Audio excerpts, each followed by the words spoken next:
Mag-iinang Vilma Santos, Luis Manzano at Ryan Christian Recto tumindig para sa 2025 election. Isang pamilya para sa bayan. Tara't na't mas alamin pa.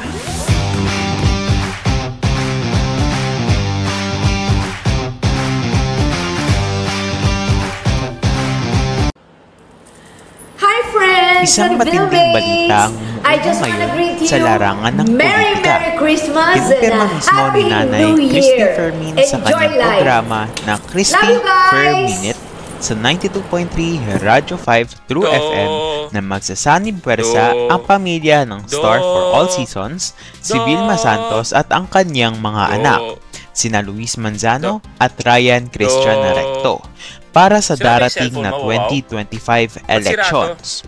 Inihayag na tatakbo si Ate V bilang gobernador ng Batangas, isang posisyon na matagal na niyang hawak at kilalang-kilala na siya sa kanyang natatanging serbisyo. Samantala, si Luis Manzano, ang kanyang panganay, ay magpapakilala sa larangan ng politika bilang vice-gobernador.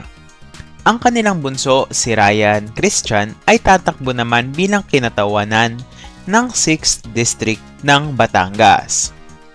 Ang anunsyong ito ay agad nagdulot ng kasiyahan at kasabikan hindi lamang sa mga taga Batangas kundi maging sa buong bansa.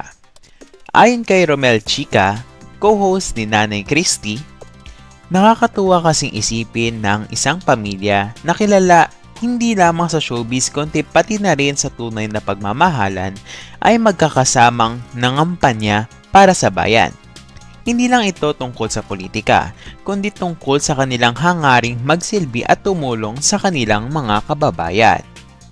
Ayon pa sa mga balita, mismong mga Batanggenyo ang humihiling kay Ate V na bumalik sa politika matapos ang kanyang matagumpay na termino bilang mayor, gobernador at congresswoman. Marami sa kanila ang naniniwalang ito na ang tamang pagkakataon para muling magsilbi ang kanilang Star for All Seasons sa lalawigan. Kasama na ang kanyang mga anak na may parehong hangaring magbigay ng dekalidad na serbisyo. Sa isang makabagbag damdaming mensahe na ibinahagi ni Nanay Christy mula kay Melania Peña, isang Batanggenyang kasalukuyang naninirahan sa Russia. Sinabi nito, "I will only go back home when Vilma Santos returns to her post as governor of Batangas. I mean it next year. I'm coming home because I know she will win." Ayon kay Melania, siya at ang kanyang pamilya ay matagal nang naninirahan sa Russia. Ngunit may malalim pa rin silang pagmamahal sa kanilang bayang pinagmulan.